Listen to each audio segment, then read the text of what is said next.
මේ වගේ රස රොටියක් කාලා ප්ලේන් ටිකක් බොන්න තියන හරි ෂෝක්. හැබැයි ඒකටම හරියන්න හොඳ ලුණු මිරිසකුත් තියෙන්න ඕනේ. ඔන්න අද මම ඔයාලට රසම රොටි රෙසිපි එකක් අරගෙන ආවා. හැබැයි මේ හැමදාම කන රොටිය වගේ නෙමෙයි, මේක ටිකක් විශේෂයි. අද මම මේක හදන්නේ පාන් පිටි වලින් නෙමෙයි, ආටා පිටි වලින්. ඉතින් මේ පෝෂණීය රොටිය දියවැඩියා තියන අයටත් කෑමට හොඳයි. අපි එහෙනම් බලමු මේ රොටිය හදාගන්නේ කොහොමද කියලා.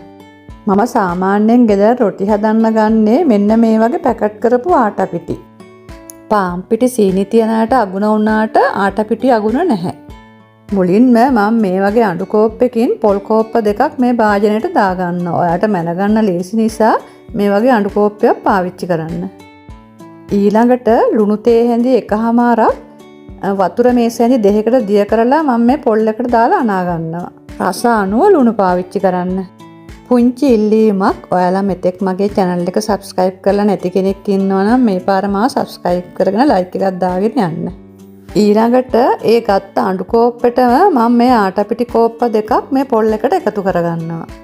පොල් සහ ආටා පිටි සමසමව ගන්නකොට තමයි අපේ පොල් රොටි එක ගොඩක්ම රසවත් වෙන්නේ. ඔන්න දැන් එහෙනම් අපි පිටි ටිකයි පොල් ටිකයි හොඳින් මේ විදිහට කලවම් කරගමු. ඔයාට මේක අතින් උනත් අනා ගන්න පුළුවන්. මේ වෙලාවේ මම බිත්තරයක් වෙනම දීසියකට කඩලා ඒක මේ පිටියකට එකතු කරගන්නවා. ඇත්තටම ඔයාලා බිත්තර නොකන කෙනෙක් නම් මේකට දාගන්න අවශ්‍ය නැහැ. නිකන් හදන්න පුළුවන්. බිත්තර දැම්මොත් මේක හරිම පෝෂණීයයි, ඒ වගේම රසයි. ඒ වගේම මම මේකට දැන් මාගරින් මේස හැඳි එකහමාරක් එකතු කරනවා. ඔයාලට මාගරින් ගෙදර නැත්නම් පොල් තෙල් මේස හැඳි එකක් එකතු කරගන්න. මෙතන මම අරන් තියනවා කැරට් කෑල්ලක් හරිම සියුම් විදිහට කපාගෙන, ලීක්ස් කෑල්ලකුත් හරිම සිහින් වෙන්න කපාගත්තා. තව බීලුණු ගෙඩියක්, අමු මිරිස් කරල් දෙකක්, හීනියට කපාගත්ත කරපිංචා ටිකකුත් මම එකතු කරගත්තා. මම දැන් ඒ ඔක්කොම මේ මිශ්‍රණයට දාගන්නවා. ඔයාලට මේකට ලුණු කොළ තියෙනවා නම් ලුණු කොළ ටිකක් උනත් සිහින්ව කපලා දාගන්න පුළුවන්. පිටි ටික අනා ගන්න කලින් මම මද උණුසුම් වතුර ටිකක් ලෑස්ති කරගන්නවා. මොකද සමහරලාට අපිට ඒක අවශ්‍ය වෙන්නත් පුළුවන්, අවශ්‍ය නොවෙන්නත් පුළුවන්. අපි දැන් මේ පිටි ටිකයි දාපු එළවලු ටිකයි හොඳින් මේ විදිහට අනාගමු. අපි මේ ටික අනාගෙන යනකොට අපේ අතට දැනෙනවා අපිට මේ මද උණුසුම් වතුර අවශ්‍යද නැද්ද කියලා. මගේ මිශ්‍රණයට නම් වතුර අවශ්‍ය වෙන්නේ නැහැ. මම මාගරින් එහෙම දාපු නිසා හොඳින් තෙත ගතිය තියෙනවා.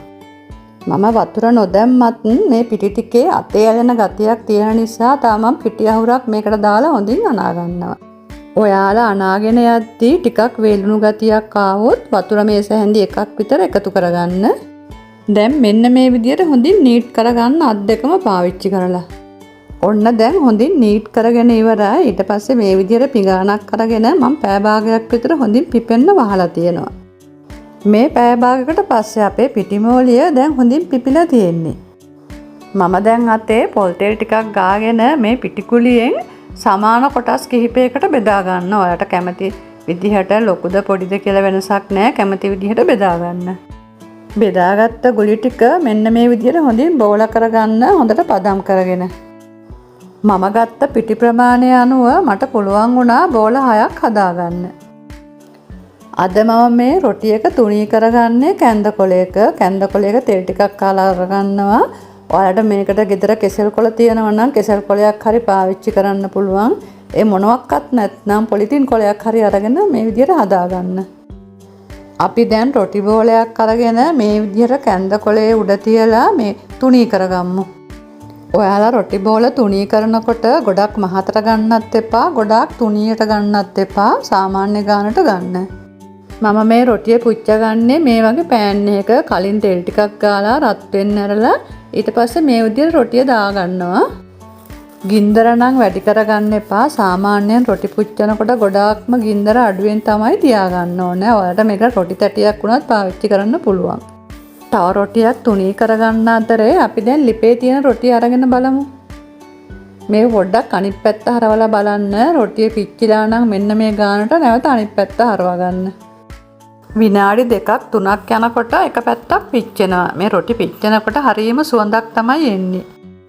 එක රොටියක් පිච්චෙන්න දෙපැත්තම මාරු කළා මට විනාඩි 5ක් වගේ ගියා.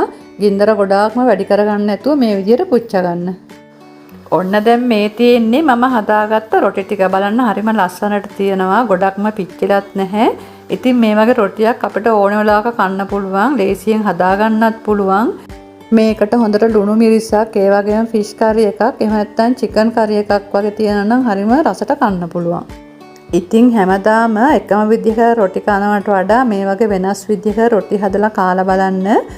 එහෙනම් අපි අලුත් වීඩියෝ එකකින් හම්බ වෙමු. ඔයාලා හැමෝටම සුබ දවසක්.